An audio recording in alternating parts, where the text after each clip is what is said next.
Hello, everyone, and welcome to the third part of the course, which I've entitled, How Should I Live?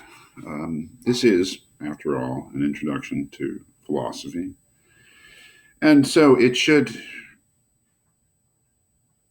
explore different aspects of philosophy. There are official or semi official areas of philosophy, concentrations or specialties. There's metaphysics, which is the nature of reality, what is real. And we've explored that in the first part of the course. There is epistemology, which is theory of knowledge. How do I know anything? Can I know anything? And to a certain degree, we've explored that in the second part of the course. And in our way, right? We're not putting the areas or categories first. We're putting the texts first and what the author actually says. This part of the course might be thought of as our exploration of moral philosophy, ethics, which is a long, long history in Western philosophy. But I've decided to call it How Should I Live? Because that's the way the ancients did it. That's the way the Greeks did it. Modern moral philosophy is different. I teach it all the time. And it is something that emerged historically, really in the modern period. Modern meaning sort of 16th century forward, 17th century, really, I should say, forward. And developing a certain way of asking questions about what the right thing to do is, what the nature of right and wrong is, developing a criterion of right and wrong, how we judge the moral value of an act. But the Greeks did it differently. They didn't ask about particular acts, they asked about how we should live, what sort of life we should live, what sort of choices we should make about what sort of person we should be. And I decided to explore that and giving you two very prominent, famous texts from Greek philosophy and later with Epictetus. The first is the beginning, the first book and a half, you might say, of a much longer work that Plato wrote called The Republic, which is, I decided a long time ago, the greatest book ever written. And it's 10 books long, basically chapters. And it takes weeks, maybe a month or so to read it in a class, so we can't read the whole thing, nor probably should we. But the first part of it is an exploration of what sort of life a human being should live, what sort of choice they should make about what sort of person they should be and what they should pursue.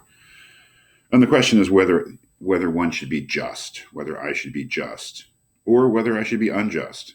And the whole book, the whole 10 books is really about that because it's a very difficult question to resolve, maybe an impossible one. But the first book and a half really introduces the basic question and the kinds of answers that we begin to come up with in response to the question. We have this wonderful dialogue between Socrates and a bunch of friends and at least one enemy.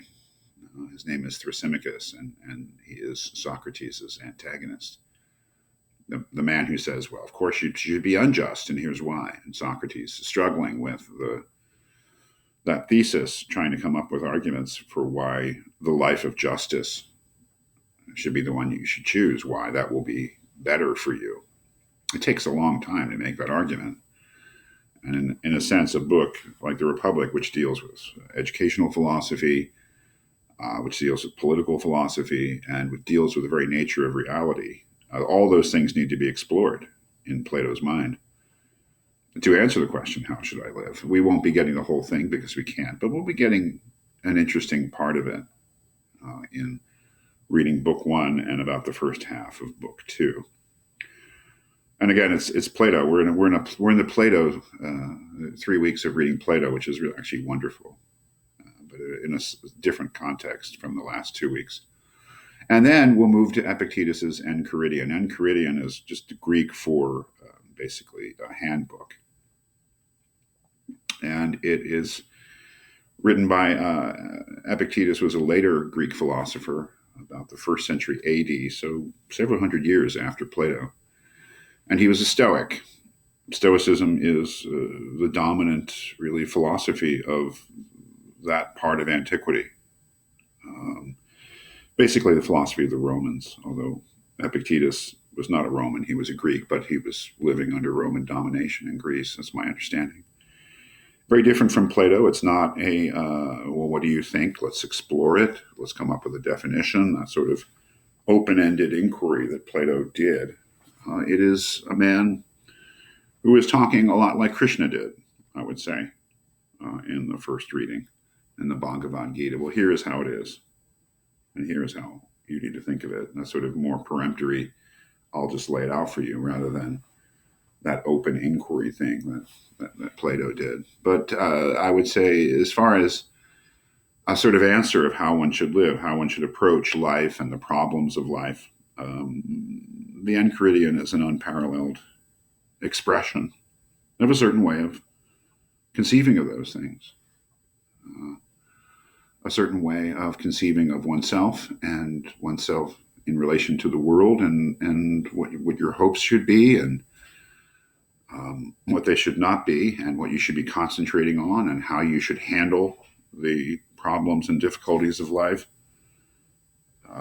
So it really is, I would say, a wonderful introduction to a certain way of thinking about life. And then some of the things, no doubt, I think, will surprise you, um, that he says. And that's one of the things that makes it a great text, is that some of the things go, as far as being a rational person, you wouldn't be the first person to think that Epictetus goes a little too far in being reasonable. But that's his philosophy.